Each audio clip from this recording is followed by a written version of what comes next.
So I'm going to be doing a little work on my truck today, which sucks because I don't get paid. So anyway, the trouble I'm having with this critter is just having a nasty oil puddle underneath of it pretty regularly. If you look underneath of there, that's where the power steering pump normally sits.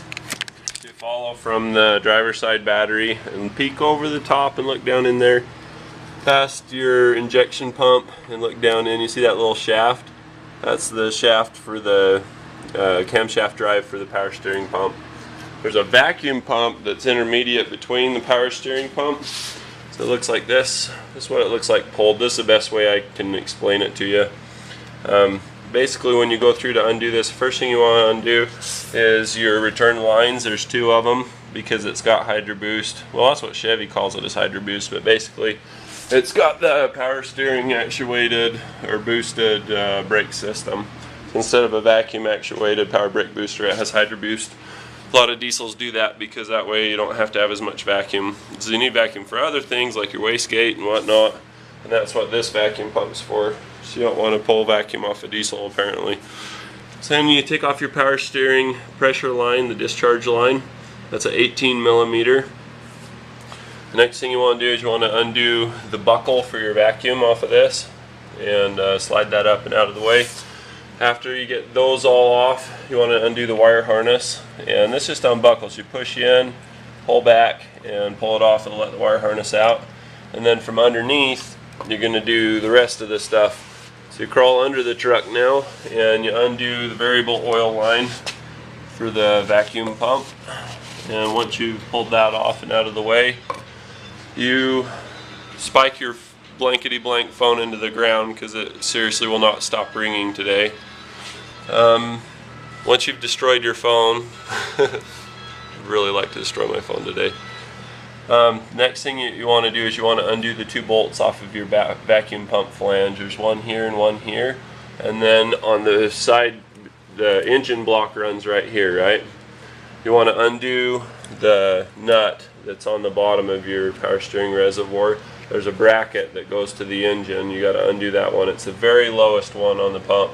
Once you do that, you can pull the whole assembly out and piss on the floor with it just a little bit here and there. And once you get that out, then you want to undo all of your nuts the rest of the way around the power steering pump.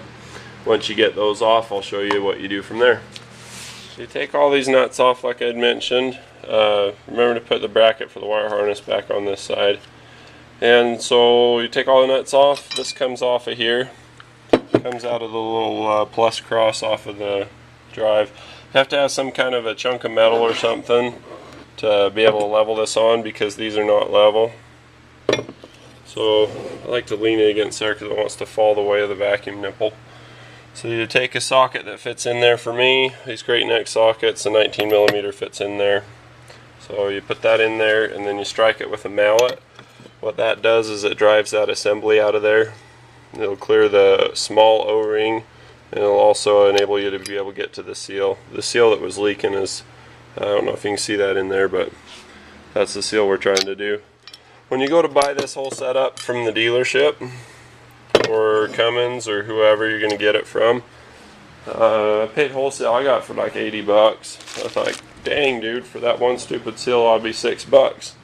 But when you get it, it comes with instructions. It comes with a little plate thing for, I don't know. This is the main attraction right here. This and then these two O-rings are the ones that you really want. There's the larger one for the mating surface of the plate, and then this one. And this one is the one that fits inside in there. So once I knock that out, I'll show you what that looks like. But these two are the main attraction. These are what you really want. And then these other ones are just kind of, I don't know, go along for the ride. Might as well replace them while you're in there. My truck's got 130,000 miles on it, so I'm going to go ahead and replace the power steering pump too. Figure I've already got it out. The hardest thing of all this mess was getting these stupid return lines off.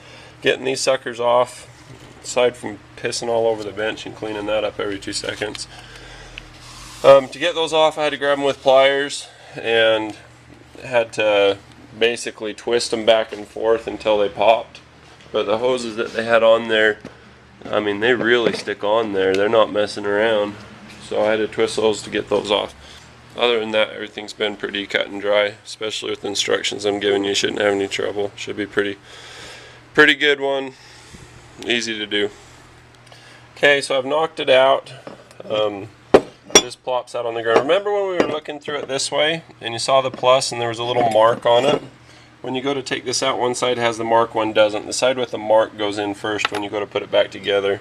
So as you turn it over, make sure that you have the mark there, clean everything out real good, and then drop that in first.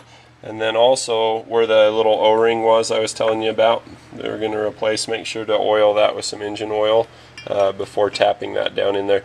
Use the same method, you just knock it down in there. Once this is out of there, you take another socket, a little bit bigger one, and you drive the seal out. The open end of the seal is the one that goes in first toward the motor. So you see the open end, close end. So if you forget, look at the marks that are on it and you'll be able to see that this was the end that was out here, and that'll help you. So I'm going to go ahead and do that.